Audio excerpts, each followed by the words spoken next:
Hello, you are listening to the Natural Healing Show for UK Health Radio. I'm your host, Catherine Carrigan, medical intuitive healer and Amazon #1 bestselling author. You can find out more about me and my work at catherinecarrigan.com and unlimitedenergynow.com. While you're there, definitely sign up for my newsletter so you can learn even more about how you can heal yourself naturally. Now, our guest today is a repeat expert because she has so much to offer. Our guest today is Rachel Shackleton, herbalist, naturopath, and kinesiologist. You can find out more about Rachel Shackleton and her wonderful work at greenkeyhealth.co.uk. Welcome, Rachel Shackleton. Thank you, Catherine. It's a pleasure to be back again and in a new year. In a new year. Now, we're talking this morning and today for everyone out there about adaptogens. These are herbs that you can take to help you manage stress better. So, Rachel Shackleton, what exactly are adaptogenic herbs? So adaptogenic herbs, like many other herbs, fit into a particular category. So we have nervines, we have sedatives, we have anti-inflammatories, and we have adaptogens. Now, adaptogens are specifically for helping the body to restore its natural balance to both full health and vitality. Very often, an adaptogenic herb will also have other characteristics that may also be anti-inflammatory. They may also be sedative or nervine or hepatoprotective or whatever. But their main function is to help us to regulate our adrenal response to any kind of risk or stressful situation. Right. And, I just want to point out for our audience that this is a really big deal. And because so many of us are stressed, so many of us know we're stressed and are trying to do a better job of managing that, right? We're doing our yoga, we're doing our breath work, we're doing our meditation, but we can also get help from herbs. Now, Rachel Shackleton, why would you prescribe adaptogens? Many different reasons, Catherine. However, I think you've touched on them. The main point is that certainly in the Western world, we live our lives at full speed. We're trying to balance family life with working life, with careers, with issues that pop up, those curveballs that life throw at us. We also have the added stresses of sometimes diets that are not so good. They're either poor nutritionally or they are primarily processed, therefore having lots of preservatives, additives. We're constantly on technology that is driven by electromagnetic radiation. And of course, we have infections that fly around at different times of the year.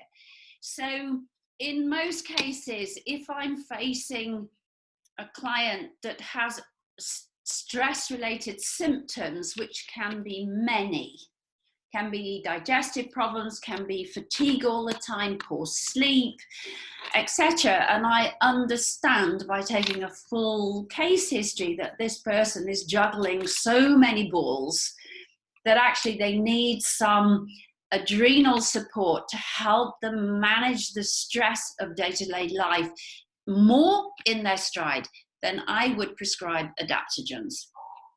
Yes. And, I'm sure you would agree, I would say 110% of my new clients are in some degree of adrenal burnout. And there's 3 stages of adrenal burnout. You and I did a radio show about energy and how to have more energy. One of my 10 books is called Unlimited Energy Now, because so many of my clients are exhausted from years of stress. But again, our lifestyle can improve, but we can turn to our friends, the herbs. Now, Rachel Shackleton, what are the effects of stress on the body and mind? Although I'm sure you and I could talk about that for an hour, right? Easily. Yes, this is almost a topic in itself. And of course, we have to bear in mind that each person is individual. So what might stress you, Catherine, won't necessarily stress me. And it's the same for everybody else. We are unique in this way also because it depends on our upbringing, it depends on the circumstances of how we were educated, what kinds of work we take, what is important to us, what is not important to us, and the list goes on and on. So the effects of stress can show itself in so many different ways. Digestion, for example, is a very common one where you get symptoms of one day constipation, the next day you've got diarrhea type symptoms, or in one day alone you've got IBS type symptoms. It can be things like acid reflux, that you're not digesting properly. The food isn't even going down, let alone coming out. So you've got those kind of heartburn situations. So digestion is a big one. As we know, the gut and the brain are connected. So therefore, if the gut is being stressed or carrying stress, then it is highly likely that we're going to have some impacts on the mind as well as the brain. Therefore, we don't remember things so well. We have foggy head. We feel like we've been hit by a frying pan. We don't seem to be able to make decisions with ease. These can all be symptoms of stress. Right. And it's just so funny to me that we're recording this show today because I've got gentlemen out in my yard cutting down a tree that's about to fall over, and my dog is upstairs barking her head off. And this is life, right? I mean, there's so much of stress that it's like, well, thank God they're out there, dealing with this tree before it falls on my car or kills someone. So, there's so much of life that we really literally have no control over. And we can have a good attitude, but again, we can turn to our friends in the herbal kingdom. Now, Rachel Shackleton, what is allostasis and allostatic overload? So allostasis is very similar to homeostasis. So we use the term homeostasis to refer to the body and mind being in complete balance. That means all systems are in balance and they're working within the very fine windows in which they are designed to work. And allostasis just takes that a little bit further and refers to the HPA axis, or the hypothalamic pituitary axis. And it includes this from a perspective of not only our own internal homeostatic or allostasis, but also from an external stimulus point of view. So this is when it's taking in environmental issues that I mentioned before, such as the toxins in the air, in the water, in electromagnetic radiation, chemicals that we take in through our food, etc. And it simply is the ability to maintain the stability through change of whatever those circumstances are, and adjusting to them, to having that adaptability to adjust to those changes, both on an external basis and an internal basis. Right. And, for our audience, I want to point out, Rachel Shackleton brought up the HPA axis. So let's talk a little bit about what that is. In your brain, you have a hypothalamus, you have a pituitary gland, and you also have adrenals, and your adrenals are sitting on top of your kidneys. And there's something called the HPA axis. And there's also an HPT axis, which is the hypothalamic pituitary thyroid axis.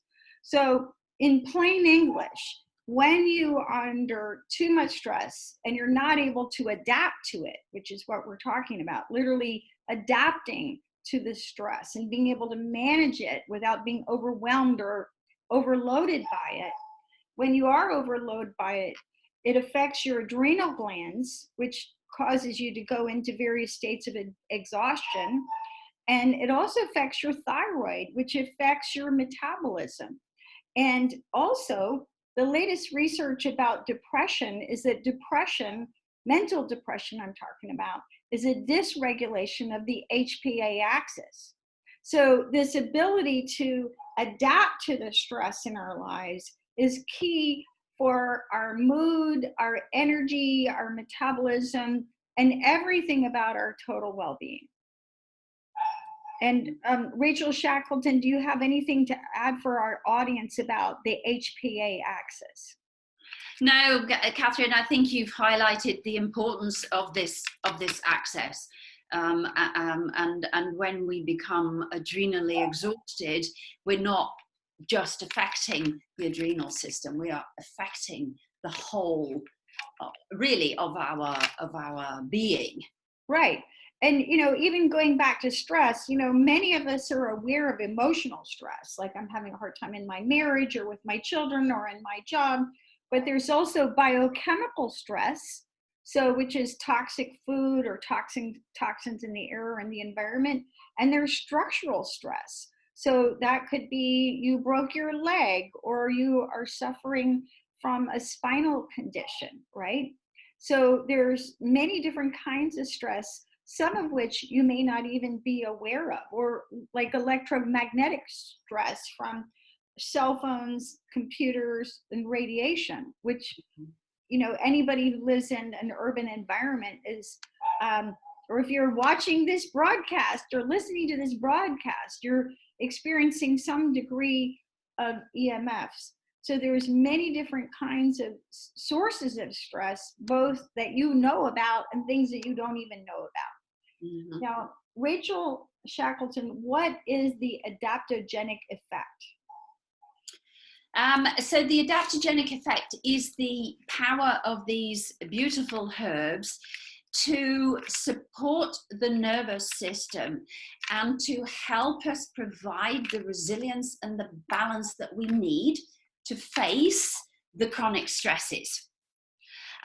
So we don't need adaptogens if we've just, I don't know, had an argument with our partner. We should be able to restore that balance within ourselves within an hour or two by thinking it through, maybe walking in nature, playing squash, or whatever it is you do. But if you have this constant drip, drip, drip of particular situation or situations in your life that are constantly working on this fight or flight response, then we go down the route of developing into chronic stress. And the adaptogens help us to balance the parasympathetic, the rest and digest, with the sympathetic nervous systems. Right. And therefore they help and support the healing process, restoring the harmony and the balance by restoring vital energy and force. Right. And for our audience, I just want to point out that you have two sides of your nervous system, the sympathetic side, which responds to stress, and the parasympathetic side, which helps you relax. However, many of us know I should relax, or even I want to relax, but you are biologically programmed to survive, not to relax. So every nerve in the sympathetic nervous system is connected to 20 other nerves. In the parasympathetic, it's only 1 in 5. So we literally have to make an effort to relax. And many of us realize that. We need to have a dedicated meditation practice or a dedicated yoga, tai chi, or qigong practice. We need to have vacations. We need to spend time in nature and practice our breathing exercises, right? Mm-hmm. But again, for those situations that are just absolutely chronic, again, the herbs are incredibly helpful. So Rachel Shackleton, you are an herbalist, kinesiologist, and naturopath.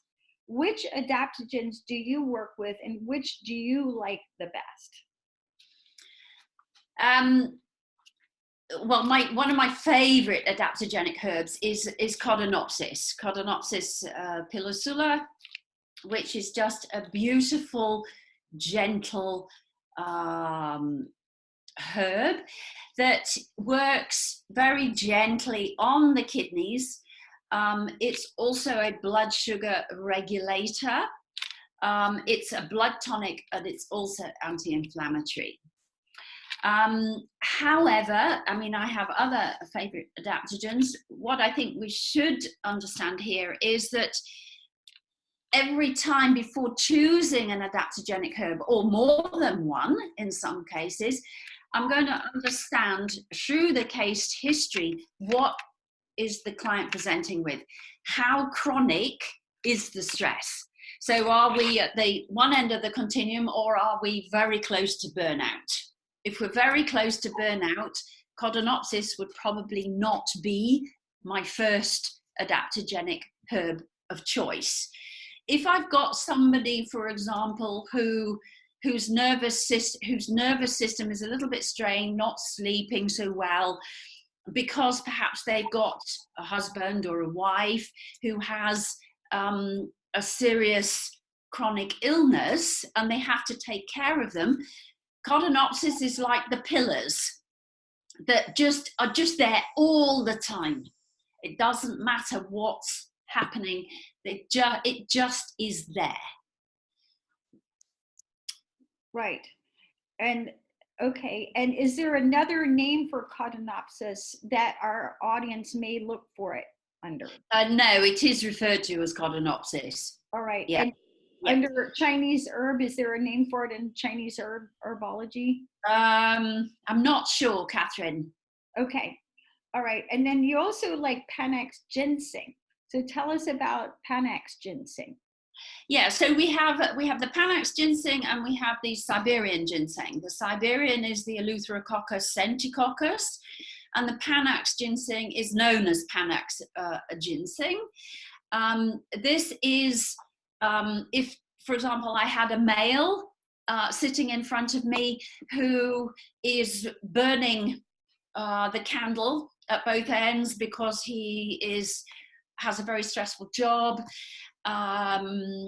He's maybe got issues related to having to eat and drink a lot with clients, and therefore maybe suffering some issues around libido, not having enough energy or interest indeed in sex, then I would turn to Panax Ginseng. It's got a little bit more of a push, and it is a male tonic at the same time. Right. And how does it affect our heart and our liver? So the Panax has affinity to the liver. It is protective of the liver, and it is also anti-inflammatory and an immune modulator. So it's not got so, it is cardioprotective as well. So it's quite a protective herb in terms of the key organs. So the liver, the kidneys, the reproductive organs, the heart, all coming into this, combined with the immune system. So this is a very powerful adaptogenic herb. And you mentioned, Rachel Shackleton, that this is a male tonic. Is Panax Ginseng also safe or recommended for women? Yes, I would still use it with women. I wouldn't probably put so much in a mix. I probably would tone that down a bit, but I would still use it for women. And if I'm looking for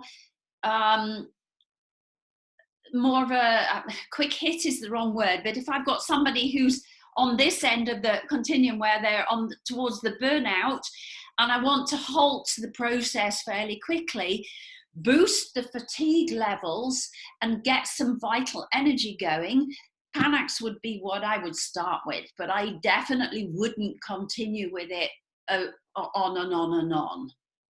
Right. Now, you also like Withania somnifera. Tell us about Withania somnifera. Yeah, so withania, as we see in the name Somnifera, it's all around insomnia. So it helps us to sleep.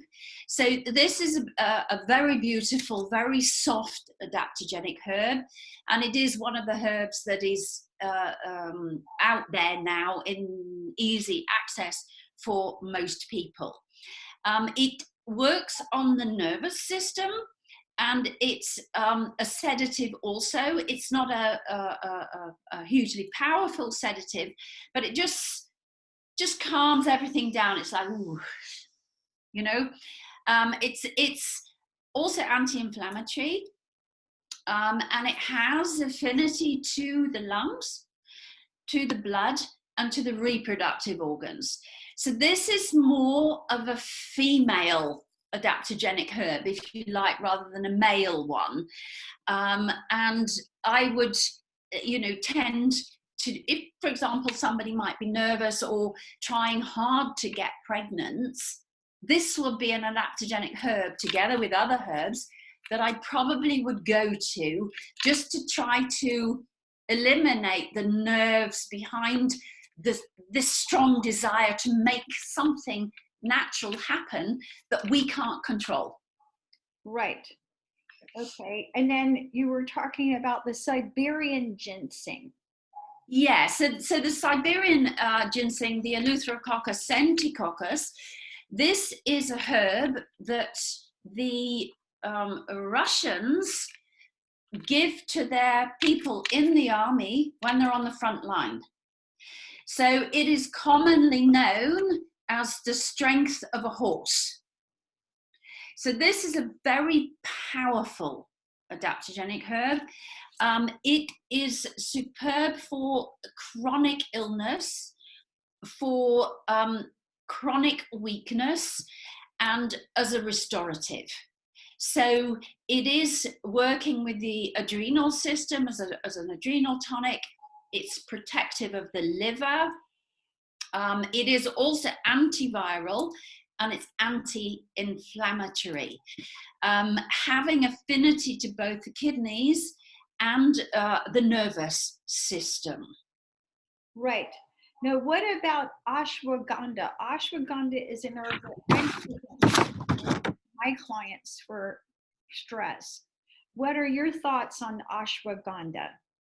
So ashwagandha is actually Withania somnifera, which I talked about a few minutes ago, and it is a very beautiful herb. I probably said beautiful to all the herbs because they're all beautiful, but they have beauty in different ways. It's a gentle, persistent adaptogen, which definitely works very well and with the female, just as a sort of a gentle support to the system. Right. And what about maca as an adaptogen? What are your thoughts on maca? I don't know a great deal about maca, to be quite honest with you, Catherine. It's not one of the herbs that sort of came into my portfolio, as it were. I tend to work more with the sort of Western herbs rather than the Eastern herbs. I do know it has a very good, has some very good research on it, as being a consistent herb in terms of balancing the body, restoring it back to balance. Right. I recommend maca for my clients who are middle age, and I'm talking 40s and 50s, who are finding themselves exhausted with hormone depletion. So it's very helpful for that. Now, Rachel Shackleton, what are the benefits of adaptogenic herbs? So the adaptogenic herbs are going to do many things. So we've talked a lot about restoring this adrenal balance, which means that they help to regulate this fight and flight response, give the adrenal system a rest, and when it's needed, to switch on again and switch off again when the stress has gone away. So when we think about wild animals, for example, zebras, when they're grazing in their herd, one of them senses danger, everybody's on alert. The fight and flight response has been switched on. The chemicals have been pumped into the body to prepare those zebras to run away from the danger. The minute the danger's gone, they go back to grazing. This is what we should be doing as humans. But when we get this constant strain of stress all the time, our system can no longer regulate like this. So the adaptogens help us to normalize that regulation process. Right. They are protection against environmental toxins, which we've also spoken about. They increase our resistance to colds and flu. They improve vital energy, so we have less fatigue. They relieve nervous tension, and they enhance the quality of life during older years, as you mentioned with the maca. As we get older, all our systems function less well. It doesn't mean that we can't be well. It just means that our systems, maybe they take longer or they don't adapt as quickly as they could do.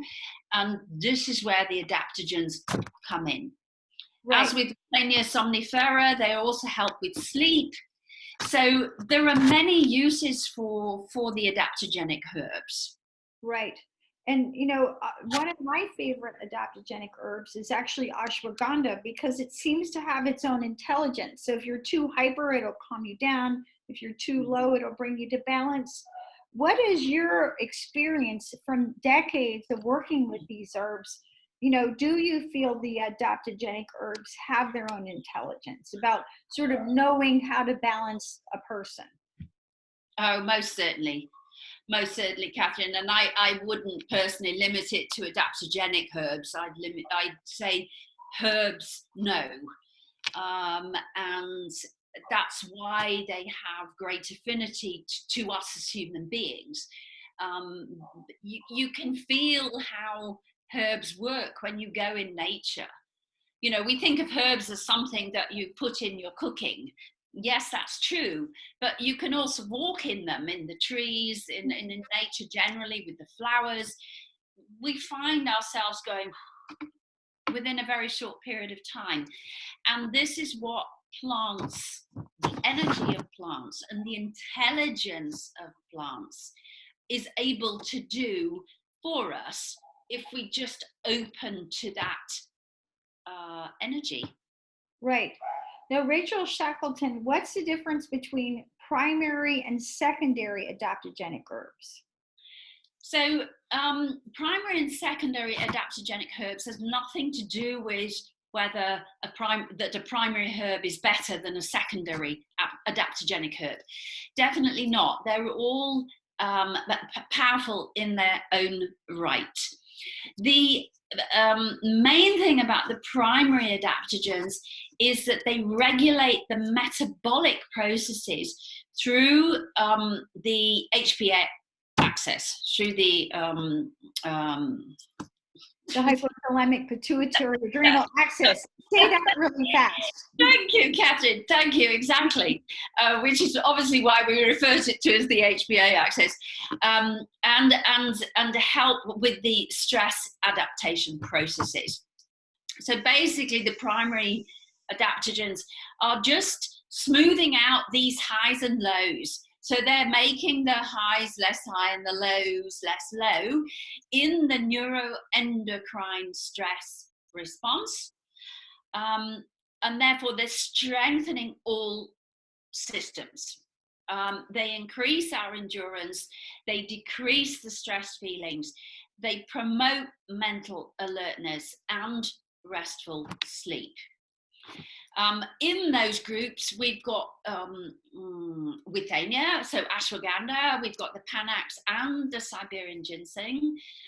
We also have Schizandra chinensis, the berries, Rhodiola, are all primary adaptogens.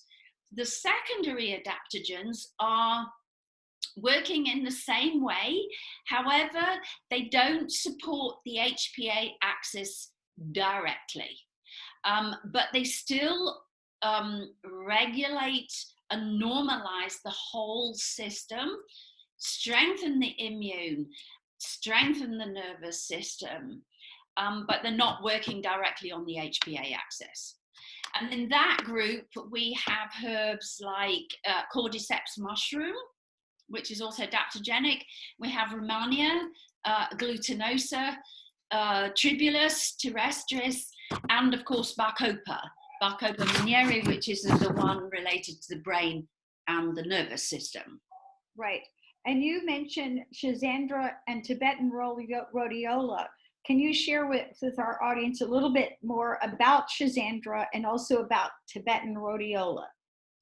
So Schizandra is the Schizandra berry that we use primarily. It is a very nutritive herb, packed with vitamin C. It works very well on the liver.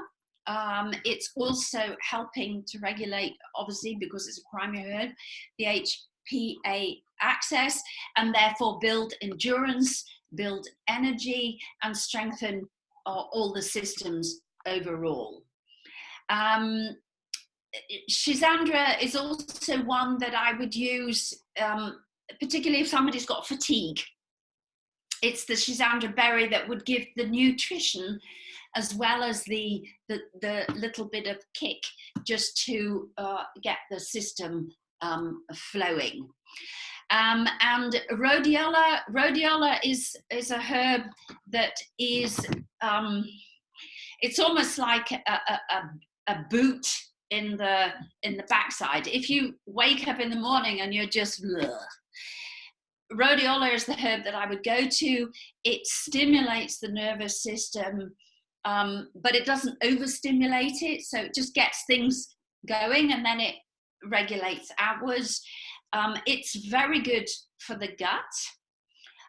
It's extremely good for the immune. So it may be that you're feeling there because you think you're coming down with a cold. Rhodiola, a dessert spoon of rhodiola would just boot that immune system to get rid of whatever thinks it's coming along before it actually even develops. Right. Now, I'm sure many people in our audience will be listening and thinking, I need all of these herbs. But I think neither of us would recommend all of these adaptogens to a single client, not at least all at one time, right? So when we go about, using herbs in a practical way to deal with our stress in our lives, how can we use herbs safely? This is a good question, and it is a question that, of course, concerns everybody, not only herbalists. And herbs, everybody thinks because herbs are natural that they've got to be safe. To a certain degree, we can say, well, yes, they are. But to another degree, we can say, no, they aren't. And this means we need to treat herbs with the deepest respect. And certainly, if anybody is on any kind of medication, is pregnant or breastfeeding, they should not self-medicate with herbs unless they're putting it, I don't know, like turmeric into your cooking or garlic into your cooking. Carry on with all this. It's absolutely wonderful. But to start taking herbs either in powder form or tincture form without guidance from a herbalist is, to my mind, being a little bit not well guided. Self-destructive. Yes, thank you. Self-destructive. And I know you're a kinesiologist, as am I, and I will use kinesiology to determine if any natural healing remedy agrees with your immune system, your blood sugar, your hormones, then whether you digest it and tolerate it. And just because something agrees with you doesn't necessarily mean you need it at the right time.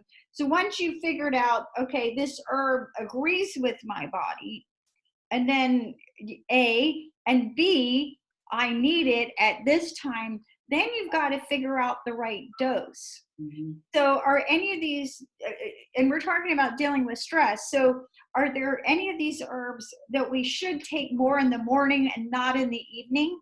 Like you talked about Schizandra and Tibetan Rhodiola, you know, and others that we should really look for taking more in the evening.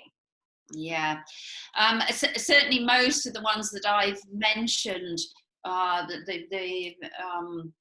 the rhodiola, I mean, I just never would take that in the evening. I mean, that is definitely the wrong time to be boosting yourself with an adaptogenic herb. Whereas withania or ashwagandha is lovely for the evening because it is a gentle herb, and Somnifera tells you that it is about relaxing the nervous system and helping that natural sleep process. So we could do withania in the evening. You could also take Codonopsis in the evening, but it's not going to help you sleep. So most adaptogenic herbs, I would recommend taking more earlier in the day rather than later in the day, unless they have a sedative quality as well, like ashwagandha. Right. And, you know, since we're talking about safety, you know, I'll tell this story. I can remember years ago, a client had chronic headaches, and she brought in, I'm not making this up, 8 suitcases full of supplements. Now that was an extreme case, right? You know, often it's only a large cardboard box where people are just taking so many natural healing remedies. And this adds to not only mental confusion as in like, what's right for me, what's working, what's not working, you know, what do I need to take now, what is old and expired and poisonous and dangerous and I need to throw it away. But in the case of the client who had 8 suitcases worth of supplements, I literally got rid of her headache just by figuring out what she needed. It's like, you know, throw out, you know, 95%, you know, here's the garbage can, toss it, you know, and only this works. So how important is it, Rachel Shackleton, that we only take what your body needs and agrees with you, and that we're not taking herbs that we don't need and that don't agree with us? How important is that? Well, I would say it's important for your pocket, firstly, because if you're taking something that is not doing you any good, then you're throwing your money away. You might as well put it down the toilet. If you're taking something on the herbal base that doesn't agree with you, then you're making yourself sicker rather than. So that also is not a good plan at all. So knowing which herbs are working for you, as you mentioned with your lady with the cases, with 8 cases of supplements, this is just extraordinary. I mean, she was causing extreme toxicity in her own body by not listening to what her body needs, and therefore choosing something that would address that situation or those set of symptoms. Right.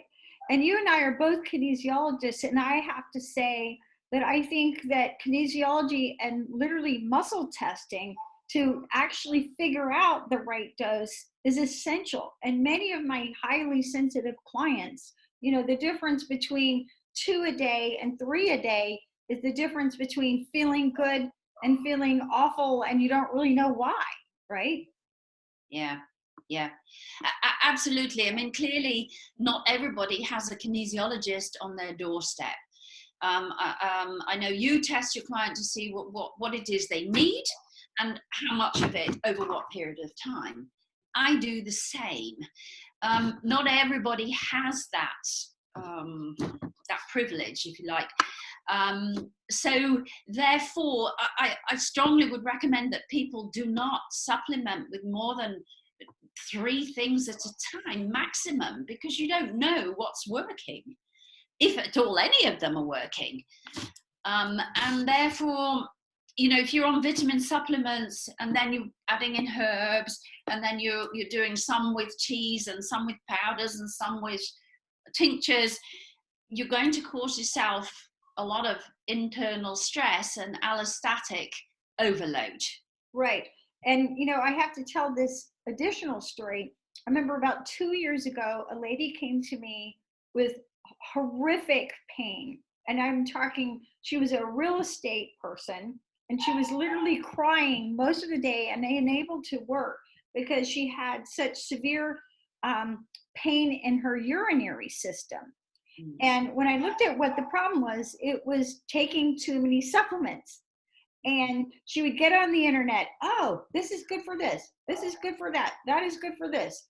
And she was taking so many things. Now, she did her research and she was taking high quality supplements, but she was taking so many, it was overloading her bladder and her kidneys to the point where she was literally crying and unable to work. So you know, if you're listening to this broadcast, you know, please heed what Rachel and I are saying. Do not take too much. And if you take supplements and herbs and you're having bad reactions, more than likely it either doesn't agree with you or you're not getting the right dose. And you need to work with someone like Rachel or myself who can figure it out. Right? Yeah, absolutely. Now, and let's talk about combining with medications, drugs, pharmaceutical drugs. So I know when I work with clients, one of the questions I'm asking is, are you taking any drugs, right? It's very important. So how are herbs safe to be combined with drugs? What is your thought on that? This is also a minefield, because again it comes back to this idea that people think because it's natural it's got to be good. Now, when you take herbs together with medication, some herbs interfere with the way that the drug is absorbed. Which means that it can lessen the impact of that particular drug and therefore lessen the dosage, even though you're taking the same dose, or it can do the reverse of that and mean that you actually take more of the drug from the same, or you absorb more of the drug from the same dose that you're taking. Either way, that can cause severe problems for you. So, if you're on medication, it is absolutely vital that you seek advice from a herbal practitioner or a kinesiologist who can test you as to whether this will work with your current medication. Right. And I always joke, I'm not a doctor and I don't play one on TV. And, you know, I come from you know, my brother's a doctor, my father's a doctor, my grandfather was a doctor, my great-grandfather was a doctor, my uncle was a doctor. Doctors are our friends. They're trying to help us, just like Rachel and I are trying to help you. And, you know, you want to be super careful. If you're on any medication, you need to find out whether or not herbs will actually interfere with the uptake or metabolism of that medication. And, you know, you need professional help is the bottom line, right? Yeah, absolutely. There is no problem generally in, I don't know, having a ginger tea or having turmeric tea or nettle tea. In general, there's no problem with teas because they're very, very, very much milder than a tincture or a powder. But if you're going to be serious about taking herbs, I definitely would not suggest you self-medicate here. You get proper advice. The other comment that I want to make is, you know, while you're getting advice, you know, ask your practitioner how long, you know, something agrees with you, not only what's the right dose, but when should you be retested? When should you revisit that, right? And some people are on a fast-moving situation. I just worked with a client this morning on their his digestion. I said, okay, this is going to get better in 2 weeks, and in 2 weeks, let's revisit, right? But other herbs you can take for a period of 6 weeks or a month. What's your comment on length of time? Because a lot of people are under chronic stress practically forever, right? I mean, years and years, right? you know, if somebody is under chronic stress for years and years, we have got to look at lifestyle. You can medicate, you can use herbs, you can change your diet, you can do all these things, which all help to combine to wellness, health, wellness, full of vitality. But if you're not changing the core issue of what is causing the stress, then these herbs will only hold you for a certain period of time until again you're facing the same problems, because they can't deal with the thing that you have to deal with. They can set you up, they can support you to do that, but they can't do it for you. And this means that you've got to address the source of the stress. Right. I never forget years ago hearing a famous lecturer about stress. And he said, okay, he's talking to a room of medical doctors and natural practitioners such as you and myself. And he said, okay, you've got two choices. You've got a woman and she's being beaten by her husband. And your choice is A, you can give her a bunch of supplements or drugs, or B, remove her from the situation. Which is going to be the most effective, right? And so, you know, I'm sure Rachel and I would agree that you have to look at your life from that big picture and what changes can I make? Do I need to leave an abusive situation, right? Because herbs will only take you so far. They'll help. Exactly. I'm always encouraging my clients to rest. Because I'll say, you know, I can give you natural healing remedies that'll help you feel better and keep going, but there is no substitute for rest, right? Exactly. Yeah. Exactly. And I think this is the core issue of the Western world, is we've forgotten the basics. Rest, good night's sleep, absolutely critical. The right intake of nutrition through well-cooked food, balanced, lots of vegetables, fresh food is critical. You cannot just say, well, I'll take this, that, and the next thing and hope that it'll manage everything, because it won't.